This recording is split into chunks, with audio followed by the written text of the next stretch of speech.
أعوذ بالله من الشيطان الرجيم. قل هذه سبيلي أدعو إلى الله على بصيرة أنا ومن اتبعني وسبحان الله وما أنا من المشركين.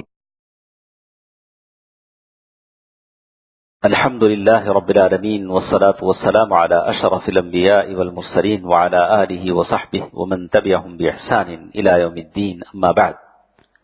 محترم حضرات و خواتین، اللہ تبارک و تعالیٰ کا بڑا فضل و کرم ہے کہ اللہ تبارک و تعالیٰ کے اچھے اچھے نام اور صفات کی اس مجلس میں پھر ایک بار ہم آپ کا استقبال کرتے ہیں اور اللہ کا شکر ادا کرتے ہیں کہ اللہ تبارک و تعالیٰ نے مجھے اور آپ کو اشرف علم جو اللہ تبارک و تعالیٰ کے ناموں سے متعلق ہے اس کے سیکھنے اور سکھانے کا اللہ تعالیٰ نے موقع دیا ہے۔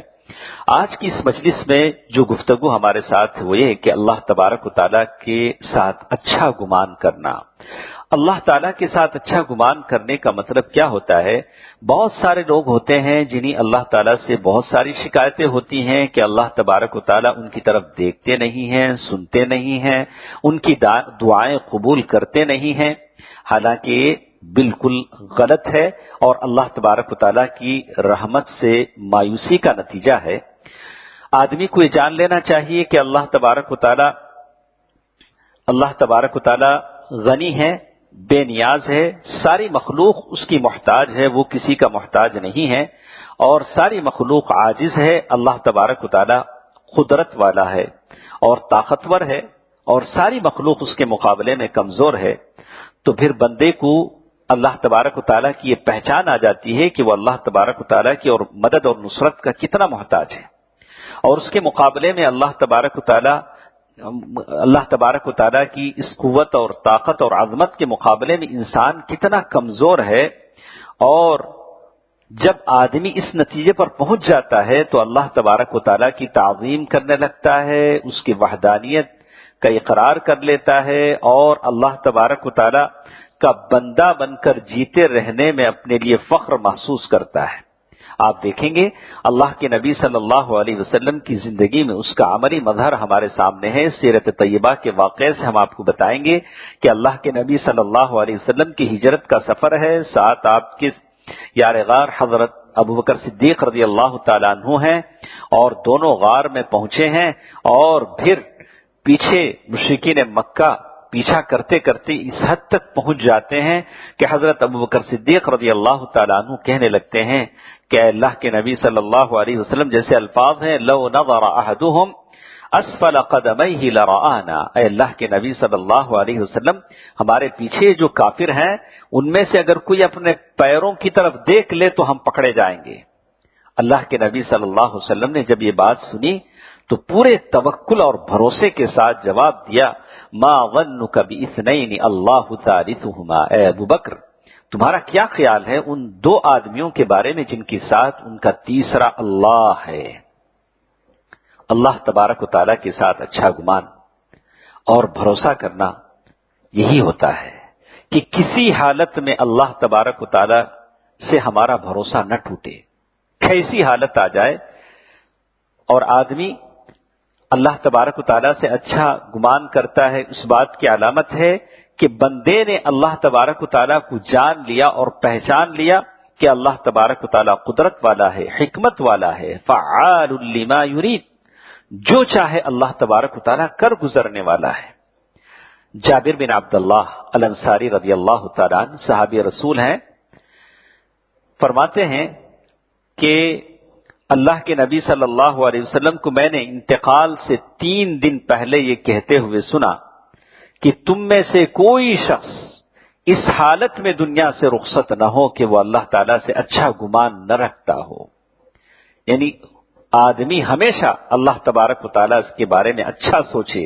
اچھا گمان کرے۔ صحیح مسلم کی روایت ہے،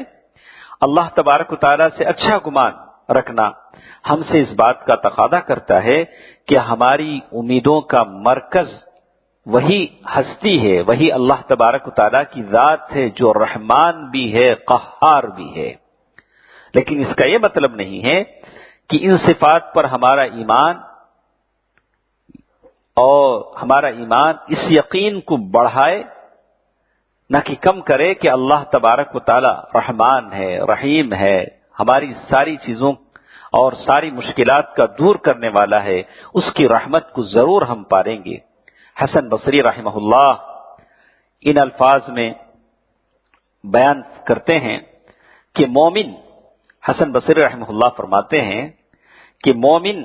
اپنے رب سے اچھا گمان رکھتا ہے، حسن ظن رکھتا ہے، اس لیے وہ نیکی کی تلاش میں رہتا ہے، تاک میں رہتا ہے کہ کہاں اسے نیکی ملے فوراً کر گزرے اور اس کا بدلے کا امیدوار اللہ تعالیٰ سے ہو جائے۔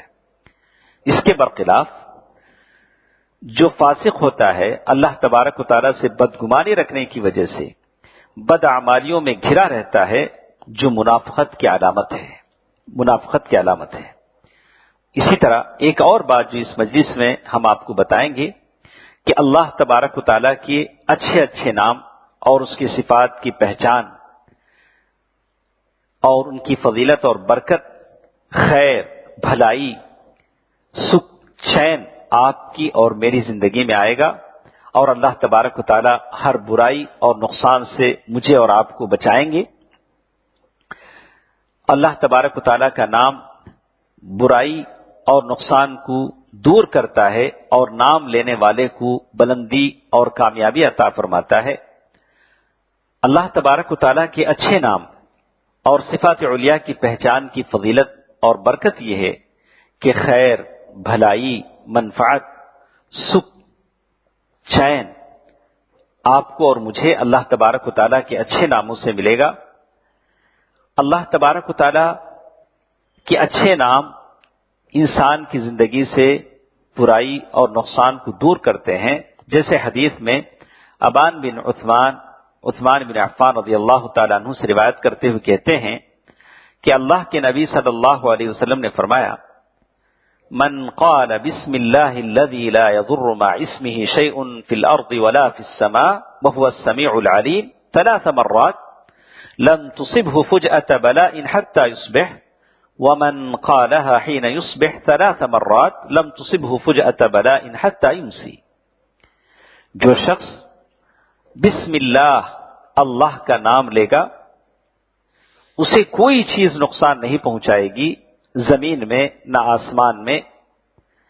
اور وہ اللہ بڑا سننے والا، جاننے والا ہے۔ یہ دعا 3 مرتبہ صبح اور 3 مرتبہ شام میں پڑھے گا تو کوئی چیز اسے نقصان نہیں پہنچائے گی۔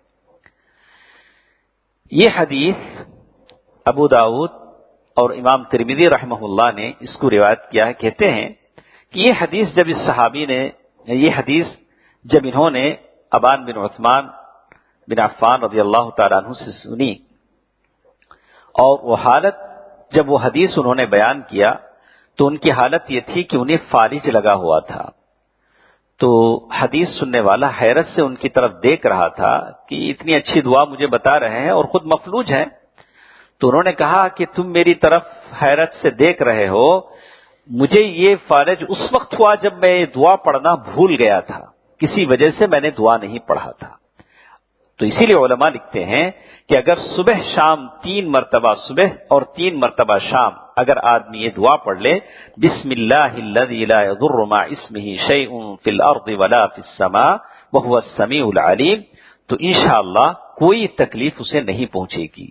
یہ 2 باتیں تھیں جو آج کی اس مجلس میں نے آپ کے سامنے کہیں۔ اللہ تبارک و تعالی مجھے اور آپ کو دین کا صحیح علم عطا فرمائے اور اس کے ناموں کے خیرات اور برکات سے مستفید فرمائے، آمین۔ والسلام علیکم ورحمۃ اللہ وبرکاتہ۔